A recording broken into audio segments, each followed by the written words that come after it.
Taxi FM 93.1 FM. Lomé Togo, abonne-toi à Radio Taxi FM TG sur YouTube.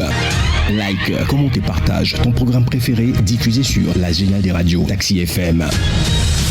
Taxi FM sur YouTube, Radio Taxi FM TG. Les programmes de la géniale des radios de ta capitale en boucle.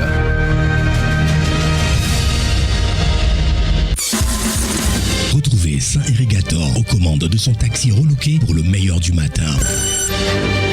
Taxi Media Show, c'est votre rendez-vous d'actualité matinale tous les jours de lundi à vendredi de 7h à 8h30. Informations, révélations, décryptage, tout ce qui fait la une est décortiqué par ceux qui font l'actualité. Taxi Media Show, le show unique radio en direct sur Taxi FM. Taxi FM, votre radio d'opinion. Émission politique, sportive et culturelle en direct. Taxi Media Show, le 7h, Irrigator. Bon réveil à l'écoute de Taxi FM. L'info de la 7e heure.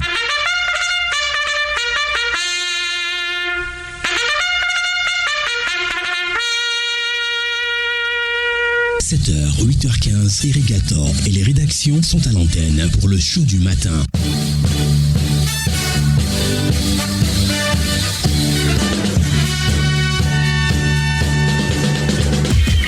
Irrigator, Taxi Media Show pour tout comprendre de l'actualité. Bienvenue, bonjour à tous. La suite de la matinale, c'est l'aventure de Taxi Media Show. Nous sommes à tout heureux de vous retrouver, de partager cet instant avec vous. Taxi Media Show aujourd'hui, c'est mercredi 5 mars 2025. Bienvenue à tous. Taxi Media Show, Irrigator. Alors dans la prochaine minute, nous allons visiter deux rédactions principalement, c'est-à-dire que nous aurons deux confrères au téléphone ce matin pour nous aider à mieux comprendre les sujets traités donc dans leurs journaux. Naturellement, on vous donnera une idée des autres journaux qui sont dans le Qu'est-ce que c'est mercredi matin. Bienvenue à tous. Taxi Media Show, première marche.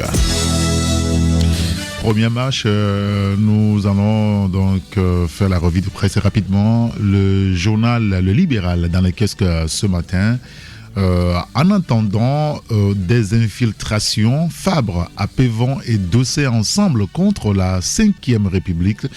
Eh bien, vous lirez l'article dans le journal Le Libéral dans le Qu'est-ce que ce matin. À propos du tiers restant des sénateurs, ce qui va se passer, le confrère revient sur le sujet ce matin. Vous lirez l'article toujours à la page 3. Et puis le recensement général des entreprises se poursuit. L'OTR transit par Ketao, Kemerida. Les marchandises désormais soumises au paiement de la redevance statistique. Les détails de tous ces sujets-là, c'est à lire donc dans le journal Le Libéral, dans le Qu'est-ce que ce matin. Et notre première rédaction au téléphone ce matin avec nous, c'est la rédaction du journal Le Triangle des Enjeux. Nous accueillons Jérôme Sossou. Jérôme, bonjour. Oui, bonjour, c'est Eric Gator. Bonjour à toutes les auditrices et auditeurs de Taxi FM. Eric n'était pas au rendez-vous la semaine passée. J'espère qu'il va mieux. Oui, si, ça va mieux. Merci, merci beaucoup. Bien, merci. Alors, on vous a appelé ce matin, entre autres, pour évoquer pas mal de sujets, j'ai envie de dire. D'abord, vous avez promis ça aux auditeurs, vous revenez là-dessus. TVT, conflit d'intérêts, marché, sans appel à concurrence, mauvaise définition des recettes, malversation financière, des trous à hauteur de un peu plus de 14 millions, 2 700 000 aussi. C'est ça, télévision togolaise, des ex-DG épinglés et sommés de reverser au trésor public des sommes indûment perçues. C'est ça? Justement, nous l'avons dit, nous avions promis à nos lecteurs et lectrices, même aux auditeurs de Radio Taxi FM et tout le peuple togolais, que nous allons venir sur le sujet de la TVT. On a pris 2 semaines, on a fouillé et puis on est tombé sur le sujet. C'est un dossier vraiment intéressant qui a parlé des responsabilités des responsables de la TVT, notamment les anciens directeurs généraux, des directeurs des personnalités qui avaient géré la TVT.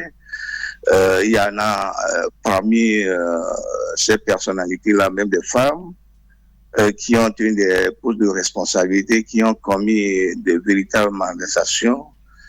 Et dans le dossier, bien entendu, le rapport de l'IGE, Inspection Générale d'État, paru le 7 novembre 2024. Ce rapport tient compte de l'année 2020. Enfin, le rapport a été produit. L'enquête a été faite, réalisée par l'IGE justement en 2023.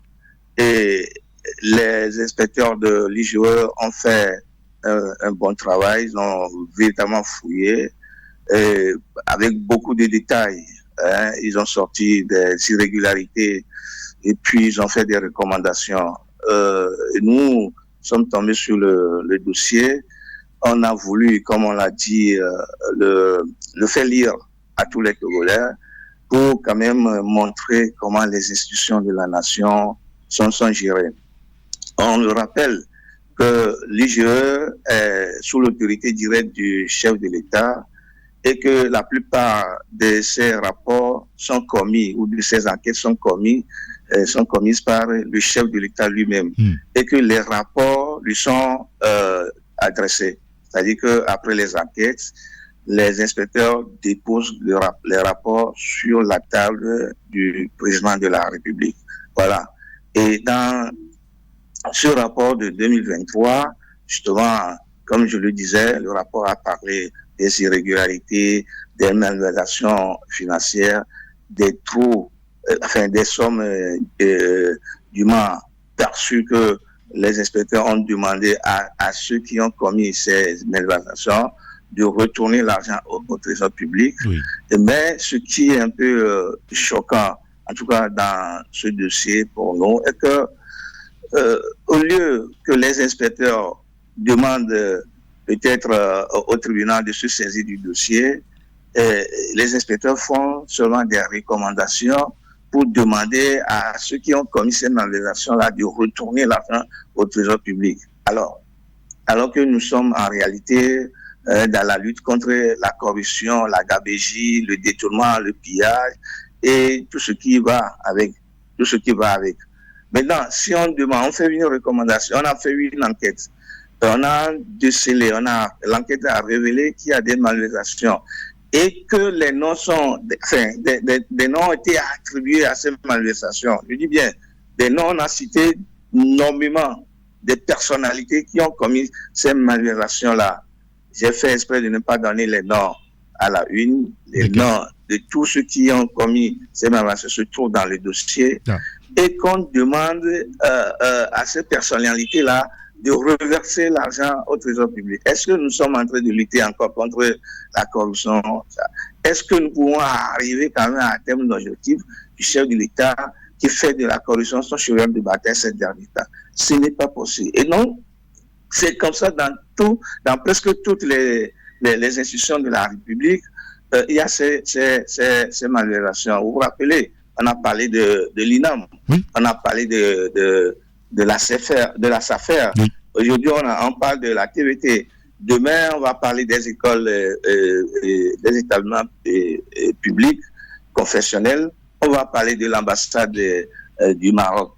On va parler de beaucoup, il y a encore beaucoup de trucs, des dossiers, des rapports qui sont là et qui relèvent des véritables malversations, des choses pas croyables que vous allez découvrir dans ces rapports. Et vous voyez comment est-ce que des gens, les agents publics de l'État qui se donnent ce plaisir, ce vilain plaisir de détourner les biens publics, de voler, de piller et peut-être de transformer, je ne sais pas, en mode de gouvernance, la gabégie et tout ce qui va avec. C'est terrible. Et personne ne dit rien à personne. Personne ne punit personne. Et c'est cette impunité-là qui couvre des gens. Et ces gens que cette impunité couvre, qui en tout cas se battent à tout prix pour quand même aller, pour quand même imposer le chef de l'État à la tête du pays, pour qu'en fait, ils continuent leur basse besogne. Ce n'est pas quand même intéressant. Et ça là, ça n'avantage pas le pays. Regardez un peu l'état de la ville de Lomé. Cette ville-là qu'on appelle la capitale, qu'on appelle, enfin, glorieusement la capitale du Togo, avec toutes ces ordures, toutes ces saletés, tout ce qu'on voit dans la ville. Et l'argent du pays, les gens se donnent ce vilain plaisir hein, ça n'a qu'à parler de mettre ça dans la poche et d'en faire ce qu'ils veulent, et personne ne leur dit rien. Mais c'est terrible. Véritablement terrible, Eric. Très bien. Écoutez, on lira donc l'article sur ou dans votre journal Triangle des enjeux sur les malversations financières donc au niveau de la télévision togolaise, puisque vous le précisez, des ex-DG épinglés sont sommés de renverser ou de reverser, c'est ce que j'ai envie de dire, de reverser, et c'est ce que vous avez écrit d'ailleurs, reverser donc au trésor public des sommes indûment perçues. Et parlons justement de la corruption de APLUSIA qui est chargée de la lutte contre la corruption au Togo. La APLUSIA, finalement, une institution inutile à vos goûts, à vos yeux? Oui, mais c'est la question que nous nous posons. C'est la question que nous nous posons depuis juillet 2015 que cette institution a été installée par décret présidentiel. Eh bien, qu'est-ce qu'elle fait concrètement? Elle a été dirigée d'abord par M. Yao, et puis aujourd'hui par M. Abba, le juge Abba. Et l'institution l'a fait 8 ans actuellement.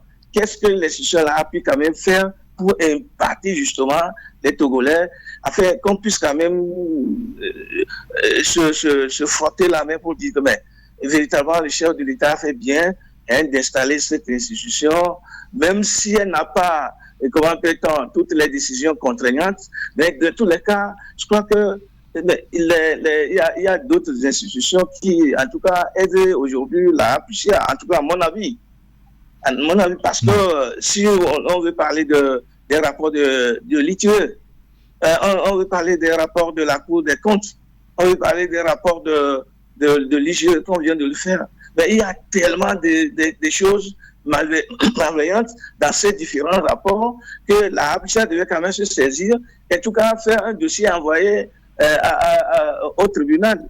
Mais depuis l'installation de cette institution, mais on a vu que de menus des actions de menus qu'elle a pu organiser, c'est-à-dire elle a pu en tout cas déposer, je crois, 2 ou 3 rapports ou 2 ou 3 plaintes au niveau de la justice là-bas contre ceux qui ont pillé l'argent de la CAN 2013-2017. Bon, et puis on va faire de la construction de la route Lomé Vaughan en Foin. Et puis bon, l'institution a continué pour faire des sensibilisations.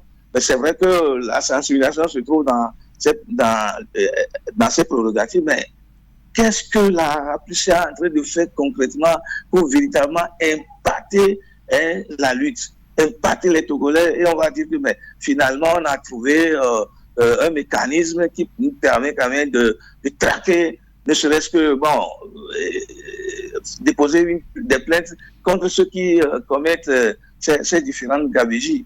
On ne trouve pas ça. Mais moi, ça me pose d'énormes problèmes. Ça me pose d'énormes problèmes. Et puis, c'est un dossier, on est allé, en tout cas, on a fouillé depuis la création de cette institution, tout ce qu'elle a pu faire. On a cherché ses prérogatives, on les a cherchés, tout ce que la APLUSIA a pu faire, on a cherché ça. Et puis, bon, ce que la APLUSIA devait faire, on a tout cherché pour voir véritablement si, depuis l'installation de l'institution jusqu'à ce jour, est-ce qu'elle a pu quand même faire le tiers de ses prérogatives. On a trouvé justement, on a pris le temps, on a fouillé parce que le dossier-là nous intéressait depuis déjà plus de 2-3 mois et on a commencé par fouiller petit à petit pour voir véritablement les actions à mener, les actions posées et tout ce que la APLUSIA pouvait quand même faire pour décourager ces agents indélicats qui continuent de piller le pays. Mais c'est comme La Aplusia, c'est un pot de fleurs qu'on a mis devant le portail de la maison, et que lorsque des gens arrivent, ils vont penser que la fleur, elle est trop belle, alors qu'en réalité, la fleur se fane. En toute sincérité. Donc la Aplusia ne fait rien, absolument rien, jusqu'à ce jour. Nous, on s'est même demandé, on se pose la question même de savoir, est-ce que la Aplusia ne peut pas faire des enquêtes comme les institutions qu'on vient de citer, l'ITUE, la Cour des comptes, l'IGE, qui font des enquêtes et produisent des rapports. Est-ce que la Aplusia ne peut pas faire du moins des enquêtes dans plusieurs domaines du pays, et puis nous produire du moins des rapports que nous allons lire. Et au moins on va se dire que dans tous les cas, faire une enquête, faire des enquêtes, ce n'est pas facile. La Aplusia a réussi à faire des enquêtes, elle nous a produit des rapports, on va lire les rapports, même nous, si on ne punit pas ces voleurs-là, dans tous les cas, on va quand même se réjouir que on a trouvé une institution qui fait du bon travail. La Aplusia, c'est comme je l'ai dit, une fleur d'ornement, et elle est là. Bon, c'est encore avec l'argent du contribuable togolais qu'on fait ces sensibilisations. C'est avec l'argent des Togolais qu'on fait ces sensibilisations. Et puis, moi, je ne vois pas son utilité. C'est pour ça, justement, on a posé la question de savoir si c'est une institution inutile. Mais les Togolais, eux aussi, ils sont en train de voir si véritablement c'est une institution qui représente quelque chose ou c'est une institution qui est inutile. Thiago va faire son analyse et va trouver la réponse à lui. La Aplusia, une institution inutile, l'interrogation donc à lire dans le journal Le Triangle des enjeux. Un dernier élément, et ça concerne la prison. Et vous évoquez ce matin, Jérôme, la dégradation et la détérioration de la santé de la veuve Françoise Agba, c'est ça? Oui, bien sûr, c'est la Civito, comment appelle-t-on, je ne sais pas, cette société civile qui lutte contre, ces genres de choses, ces éléments, qui a sorti un communiqué concernant la dame, la veuve Agba Bertin. Vous vous rappelez que la dame est arrivée au Togo pour contrôler quelques affaires de son feu défunt mari Bertin Agba, et que on ne sait pas véritablement ce qui s'était passé, patati patatra. On a mis la main sur la dame, et puis ses compagnons, notamment son beau-frère Cyril Abalo Agba, et un de ses cousins, je crois bien, et que depuis là, ces gens coupissent, je crois, au SRI là-bas jusqu'à ce jour. Et aujourd'hui, la Civito nous annonce la dégradation de sa santé. Et vous vous rappelez que c'est comme ça que, comment appelle-t-on, Fonds touche pas à ma constitution, Koji Togo, et puis d'autres associations de la société civile ont l'habitude de relever l'état de santé de ces prisonniers, notamment de Kariou, qui ont fait malheureusement, on ne prend pas soin d'eux et ces gens décèdent en prison. Et donc on se pose la question de savoir est-ce que rien ne sera fait pour cette pauvre dame jusqu'à ce qu'elle aussi ne meure à la prison, ou alors avec ce que Activito a sorti, et on va envoyer des gens, justement des agents de santé, regarder la dame et puis prendre soin d'elle.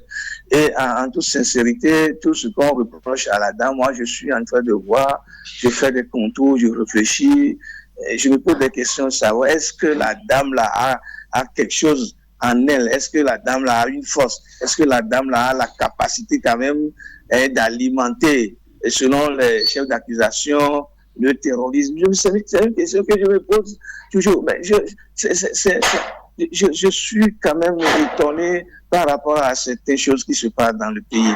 La dame qui a perdu son mari en exil et qui est revenue, enfin le Togo lui appartient aussi, qui est revenue sur sa terre natale pour regarder comment les activités ou les affaires de son mari marchent, Et puis, on est tombé là-dessus, on l'a prise, et on dit qu'elle, va alimenter le terrorisme. C'est une question qui me taraude les nerfs, mais jusqu'à ce jour, je n'arrive pas, puisque je n'ai pas de force.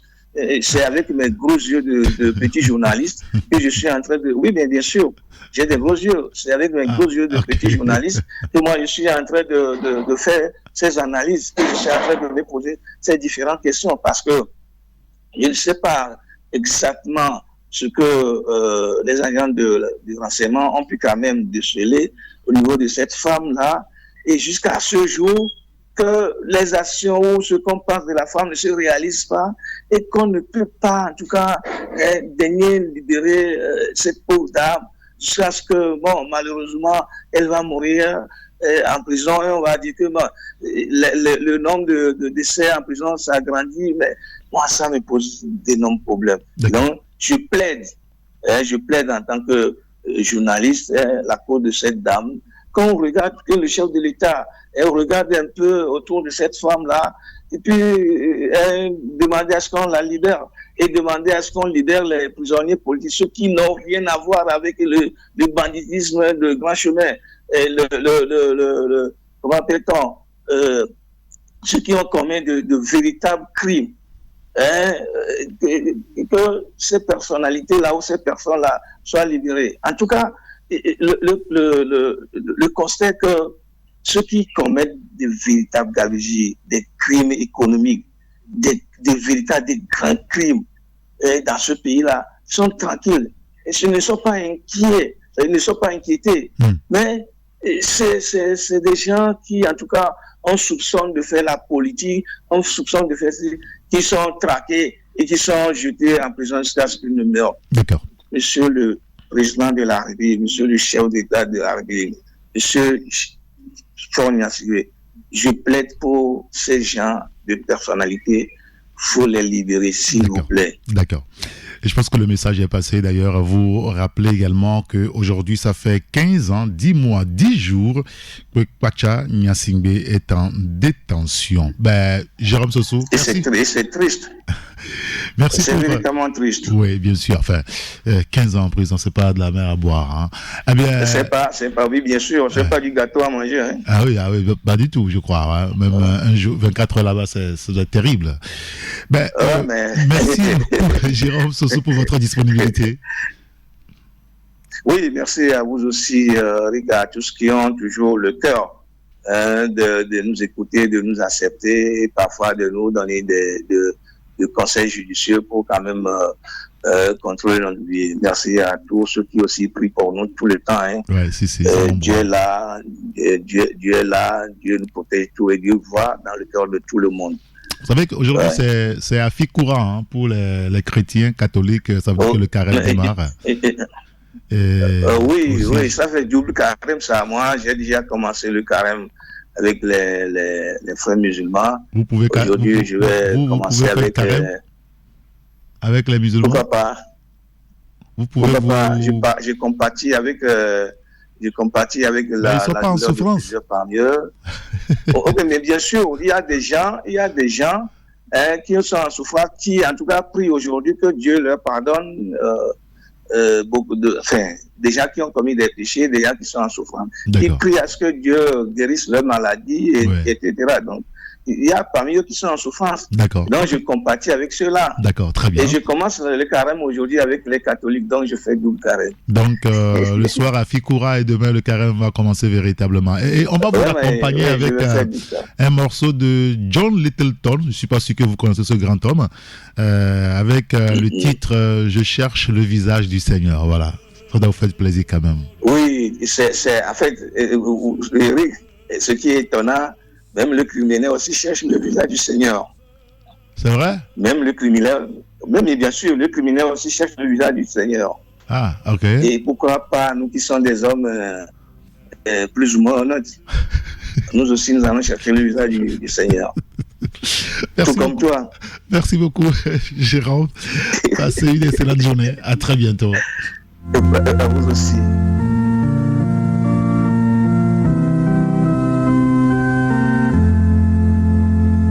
Je cherche le visage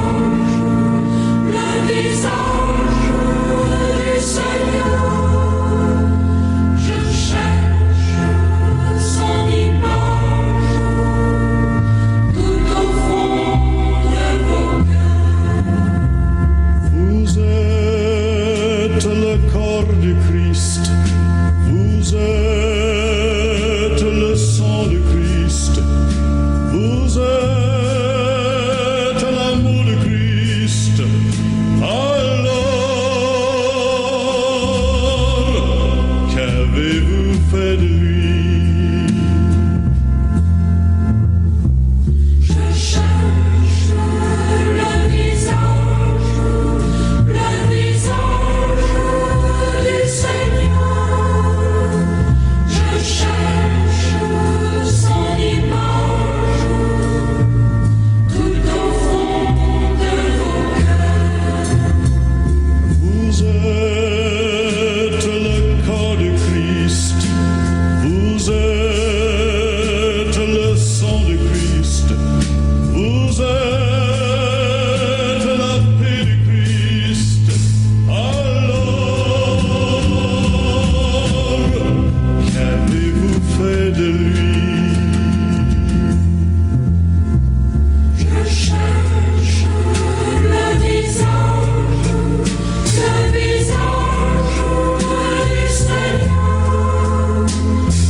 Littleton sur la radio Taxi FM. Nous poursuivons la revue de presse avec le quotidien Togo Presse.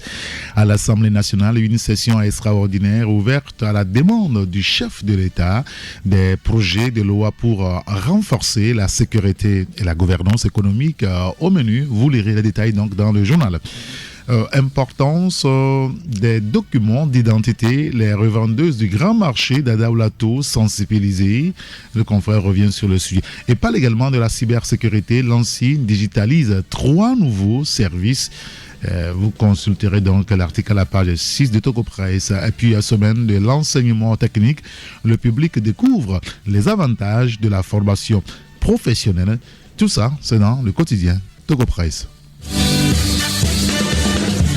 Il y a le quotidien Togo Matin qui parle aussi de l'Assemblée nationale lors du jour complet de la première session extraordinaire. Et puis Togo, 3 nouveaux services publics digitalisés. Un autre sujet également lié à la santé et la fièvre de Lassa au Togo. Des dispositions préventives prises. Les détails de tout ça, c'est dans le journal. Et puis un sujet également sur l'environnement qu'on pourra consulter dans le journal Togo Matin. Changement climatique, augmentation de l'intensité des précipitations de moins 10% selon une nouvelle étude. Les détails à lire donc dans le quotidien Togo Matin.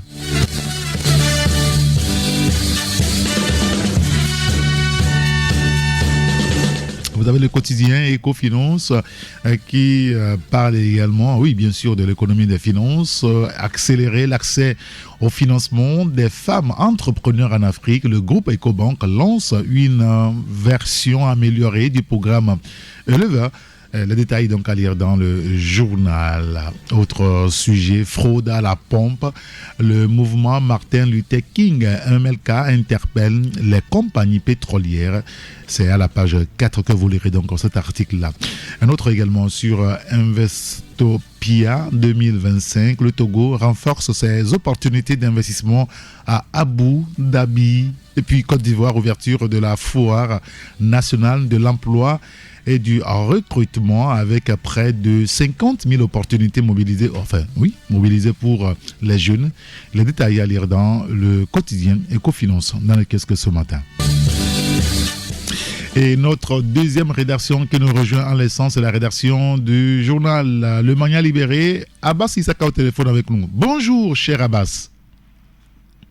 Bonjour, mon grand citoyen d'État. Bonjour à tous les auditeurs et autrices qui sont déjà embarqués dans le taxi. Très, très frais. Ah oui, ça c'est vrai. J'ai froid ici. Ça, pendant que nous sommes tous une intensité de chaleur ici sous un soleil de pont. Oh là là, déjà, il est à peine 8 heures. Déjà. Oh là ouais, là. Il n'y a même pas encore, mais le soleil est à son top. Hein. Bon, d'accord. Donc, je profite de l'occasion pour souhaiter un bon carême à tous les musulmans, à tous nos co-religions musulmans. Et quand la secte exauce toutes nos prières. Exactement. Bah, écoutez, merci de nous avoir rejoints. Alors, on va parler du futur Sénat, le Sénat qui se met en place tout doucement, surtout sur le cas de la désignation du tiers des membres de ce Sénat-là, qui doit nommer les 20 sénateurs. Que disent les tests à Bassisaka, puisque vous en parlez ce matin? Ouais, nous en parlons parce que depuis quelque temps, lorsque les 41 sénateurs ont été élus, qu'on attend toujours la nomination des tiers pour que le Sénat soit au complet. Il y a des polémiques qui sont engagées sur celui qui devait nommer les 20 sénateurs restants. Ouais, il s'est fait qu'on n'est pas allé loin pour vérifier ce qui ne veut pas nommer parce que selon la Constitution, on dit que c'est le président du Conseil des ministres qui doit nommer les 20 sénateurs. Or, actuellement, on n'a pas encore de président du Conseil des ministres. On a le président de la République. Or, la Constitution du 6 mai 2024 dit en 16 articles que le président de la République, le chef de l'État actuel, reste en fonction jusqu'à la mise en place des élections de la République, jusqu'à la nomination d'un nouveau PCM, d'un PCM et d'un nouveau chef d'État. Donc, nous avons fouillé pour voir comment les choses devaient se passer. Et il y a la Cour constitutionnelle qui a déjà donné son avis là-dessus par rapport à celui qui devait nommer. Il y a eu une analyse de cette, il y a une ordonnance, l'ordonnance numéro 001-2024 du 5 novembre 2024 qui donne les priorités et les prérogatives au chef de l'État en fonction de nommer le Premier ministre, le président et les sénateurs, de nommer le tiers des sénateurs. Oui. Pour la première législature de ces sénateurs-là. Donc, c'est le chef de l'État en fonction pour cette première législature des sénateurs qui va nommer les 20 restants. Ça, c'est l'article 60 de cette ordonnance que nous avons citée plus haut, qui leur donne le droit. Donc, la Cour constitutionnelle a fait la visite de ces deux tests pour voir si cette ordonnance n'est pas conforme avec la Constitution. Mais finalement, la Cour constitutionnelle a trouvé que l'ordonnance est conforme. Il n'y a pas de contradiction entre l'ordonnance du 5 novembre et la nouvelle constitution qui a été votée. Donc aujourd'hui, les prérogatives reviennent au chef de l'État en fonction de nommer les 20 restants pour compléter les 41 pour cette première législature. Donc, après la mise en place de cette nouvelle après la mise en place des institutions de la République, c'est-à-dire lorsqu'on va nommer le président les 20, il y aura un conseil, une rentrée, comment on appelle une session qui devait réunir les 61 sénateurs, ce qu'on appelle session du droit, qui va désormais définir les règles, et cette session du droit sera dirigée par les doyens d'âge de ces sénateurs, et après, il y aura une session qui va permettre d'élire le nouveau président de la République avec l'Assemblée nationale. Ils vont se retrouver ensemble avec l'Assemblée nationale. Ça fait le Parlement. Oui. Les deux chambres du Parlement se retrouveront en congrès pour élire le nouveau président de la République et donner acte à la désignation du PTM.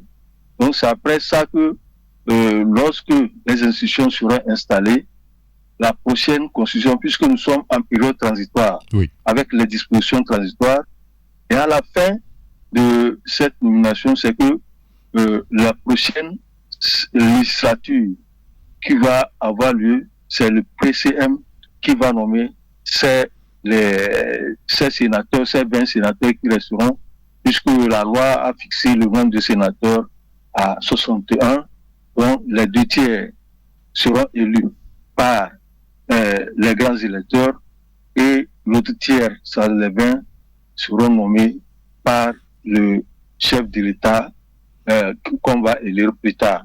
Le PCM plutôt qui va être là. Pour le moment, la Constitution et les textes donnent la possibilité, donnent le droit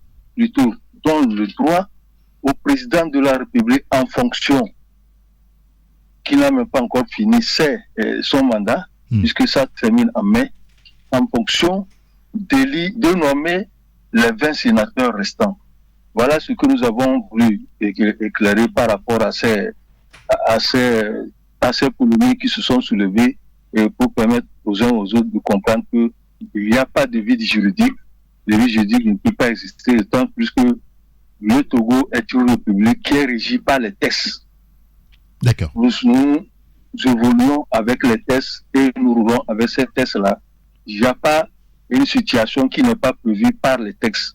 C'est pour cela que nous avons voulu rappeler aux uns aux autres que cette désignation qui est confiée au chef de l'État en fonction, ce n'est pas une invention, ce n'est pas une imagination, mais c'est la loi qui l'autorise à le faire. D'accord, très bien. Mais écoutez, on lira donc l'article donc dans votre journal Le Magnal Libéré sur la désignation du tiers des membres du Sénat qui doit nommer les 20 sénateurs, les tests qui parlent, et vous avez été précis donc déjà à la une en disant que pas de contradiction entre l'ordonnance 2024-001-PR du 5 novembre 2024 et la Constitution. Les détails donc à lire à la page 3 de votre journal. Et parallèlement à ça, vous traitez aussi le sujet sur la mobilisation contre la nouvelle constitution. Hein. Un front de contestation sur fond d'exclusion déjà? Oui, nous avons vu la dernière sortie des organisations de la société civile et des partis politiques qui sont retrouvés pour former, on ne sait pas si c'est un front commun, ou bien c'est une alliance politique, ou c'est un cadre de travail. Finalement, on nous a parlé d'un cadre de travail, mais ce cadre de travail qui devait être penché sur la nouvelle constitution pour contester comment faire pour contester cette nouvelle constitution. Et certains observateurs disent que les gens sont venus trop tard dans un monde trop vieux, parce que quand vous voulez faire ce travail-là, actuellement, on joue les dernières minutes de l'installation même de la nouvelle République avec la nouvelle Constitution. On est dans les dernières minutes, puisque après l'élection du Sénat, on attend la nomination des 20 pour que tout soit mis en œuvre avec l'installation de cette nouvelle République, l'installation des institutions de la République. Mais c'est aujourd'hui, à la veille de cela, que les gens sont retrouvés pour dire qu'ils vont combattre cette constitution. Ce n'est pas aujourd'hui que cette constitution et ces organisations ont commencé par contester. Nous sommes en démocratie et chacun a le droit de contester, peut-être parce que nous tous, on ne peut pas regarder dans la même direction. Et c'est ce qu'il faut dans un pays démocratique. Pour contester, on ne peut pas tous regarder dans la même direction. Maintenant, les gens ont commencé par combattre. Les autres, on a vu même que des partis politiques se sont constitués. Et même par rapport à ça, il y a des gens qui ont refusé d'aller au niveau de l'Assemblée nationale. Aujourd'hui, à la veille, à quelques minutes même de l'installation de ces institutions, on sort pour dire qu'on met un cadre de travail. Pourquoi faire? On attend si ce cadre de travail, quelles seront ses chances de réussite? C'est la question que les uns et les autres se posent. Mais aujourd'hui, nous avons parlé du fond, sur fond d'exclusion. Vous savez que depuis que ça a commencé, on a aussi le Fonds Togo le front touche pas à ma constitution, dirigé par Nathaniel Olympio, qui est beaucoup même plus ancré dans cette contestation. On a vu que Madame Adjamabo, l'honorable député Adjamabo, est l'une de celles qui conteste aussi violemment cette constitution. Oui. Mais lorsque on a mis en place ce fameux front, bien, ce cadre de travail, on n'a pas vu sur la liste de ces organisations de la société civile, ni des partis politiques, ni la DNP, ni le front touche pas à ma constitution. Donc, déjà, avec cette situation, comment les choses vont se passer? On a vu aussi également une autre institution, une autre association qui est née en France, qu'on appelle le Mouvement National de Libération, MNL, avec les Nyanyam et Boko, même si Boko est parti, que Nyanyam dit que ça existe, toutes ces associations-là ne sont pas mises en place, ne sont pas associées. On ne sait pas si elles ont été approchées, elles ont refusé, ou bien c'est que on a tout simplement décidé de les mettre de côté. Donc la question là est là, et ça pose le problème de la réussite même de ce mouvement qui est crié. Et déjà les gens disent que non, c'est peut-être des gens qui sont retrouvés pour se faire entendre et faire du mazin à la veille des élections qui sont annoncées, les élections communales qui sont annoncées, et pour dire que on ne peut pas se taire, mais ils ne proposent rien. Parce qu'il y a certains observateurs qui disent que on a déjà vu ces genres d'initiatives, ces genres de regroupements qui ont plutôt contribué à désillusionner le peuple togolais. Donc on donne l'espoir à la population. On dit le peuple togolais, on parle au nom du peuple togolais. Or, pendant ce temps, les gens sont en train de parler d'eux-mêmes, de faire leur propre campagne. Personne ne pense à ce peuple-là qu'on est en train de mettre en avant pour dire qu'on parle de lui. Donc, les gens déjà disent que avec cette division et ces gens d'exclusion, c'est que c'est déjà un truc monnaie, surtout que la Constitution a été votée il y a des mois, la 5e République est en train de s'installer, et aujourd'hui, à quelques heures, à quelques minutes, on dit qu'on veut créer un cadre de travail.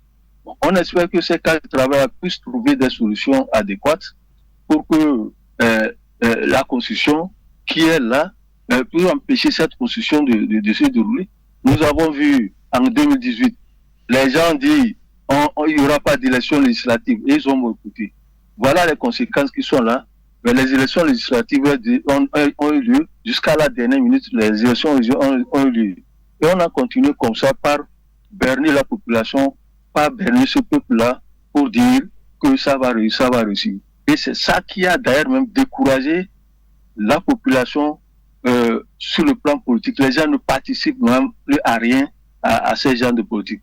Ils ont annoncé un meeting pour le 23 mars prochain. Oui. On attend le 23 mars prochain, on attend de voir ce que ça va donner.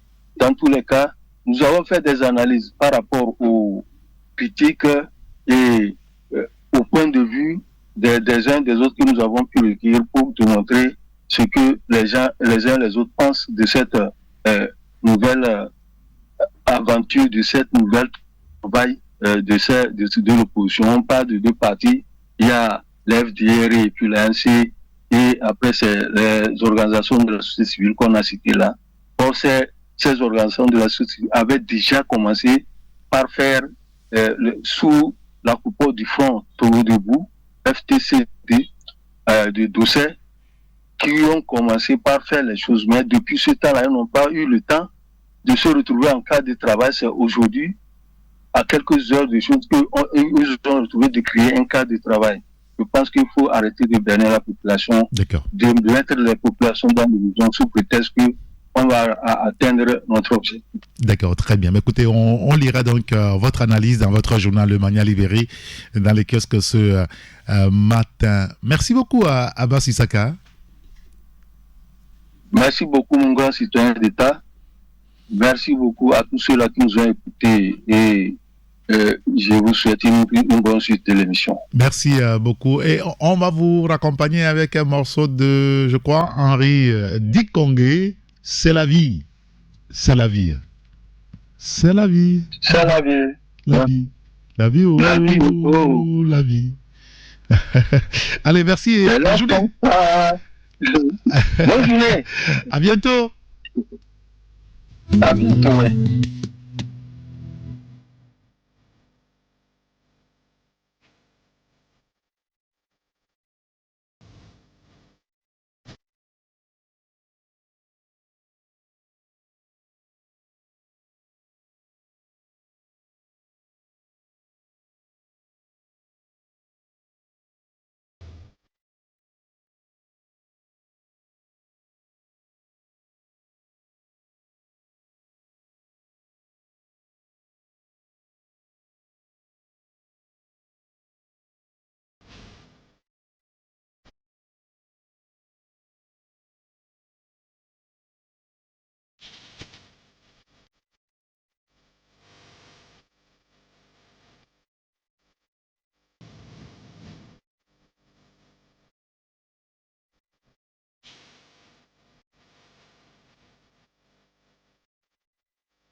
Et voilà, c'est la vie de Henri Dikongé sur la radio Taxi FM Lemay.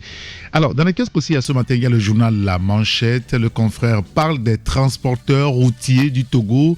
Une atroce, une grogne couve. Alerte ce matin, La Manchette. Alors, si vous voulez avoir les détails sur ce sujet-là, vous achetez le journal La Manchette et vous avez l'article sur 2 pages, page 4 et page 5. Une atroce, une grogne couve. Un autre sujet qu'on pourra lire dans ce journal, c'est par rapport donc aux expos et ventes à Lomé. Cunet rassure. Et puis, le mois de Ramadan, la fondation Mohamed VI assiste les couches vulnérables. Les détails de tout ça, c'est dans le journal La Manchette. Il y a la dépêche qui est aussi dans les kiosques. Mise en place des institutions de la 5e République. La jeune démocratie togolaise étranglée, écrit le journal. Et entre monarchisation et régime parlementaire, l'opposition ne décolère pas, écrit à notre confrère qui fait allusion à ce nouveau front créé. Et puis une autre interrogation à la une du journal, la justice au Togo est-elle vraiment instrumentalisée? L'interrogation à lire à la page 4. Et puis, impossible mariage du DG Albert Kossivi Nakou, 86 ans, et de mademoiselle Sossou Emefa Revi Essi, 40 ans. Ah bon? Ok. On lira l'article à la page 6 pour les précisions sur le sujet. Le dernier élément dans ce journal, la dépêche, c'est Guinée, Bissau, Umaro, Sissoko, Mbalo. La CEDEAO fabrique des monstres qui se retournent contre elle. Illustration avec Mbalo. Vous lirez donc l'article dans le journal La Dépêche, dans les kiosques ce matin. Et le dernier journal avec nous, c'est Le Messager. Notre confrère parle du Togo, renforcer le mécanisme de régulation, de fonctionnement des pouvoirs publics. Le Sénat, l'institution incontournable, écrit donc le confrère. À responsabilité sociétale de Simco, un nouveau bâtiment scolaire de l'école primaire Dafo Trokbe, bientôt inauguré. Vous lirez l'article dans le journal. Et puis la politique du zigzag, l'ANC de Jean-Pierre Fabre en pleine danse du crabe, écrit donc le confrère Le Messager. Voilà. Alors, on va récapituler rapidement les journaux qui sont dans les kiosques ce matin. Outre Le Messager, vous avez la Manchette, il y a la Dépêche également qui est dans les kiosques. Togo matin, le triangle des enjeux, Togo Presse, le Libéral, le Mania Libéré, Ecofinance. Je crois, oui. Vous pouvez aussi avoir le journal L'Économiste du Togo qui est aussi dans les kiosques ce matin. Et voilà, on va s'arrêter là pour aujourd'hui. Merci à vous tous qui nous avez suivis. Nous remercions les deux confrères qui étaient au téléphone avec nous ce matin. Jérôme Sossou de journal Le Triangle des Enjeux et Abbas Issaka de journal Le Manial Libéré. Merci à Jusso qui a assuré la mise en onde. Appelez-moi Saint-Érigator. Je vous donne rendez-vous à 11h à la gare routière de l'information avec mes confrères. Passez une excellente journée et on se quitte sur ce morceau de Michael Jackson, Real.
Taxi Media Show, rendez-vous au prochain numéro.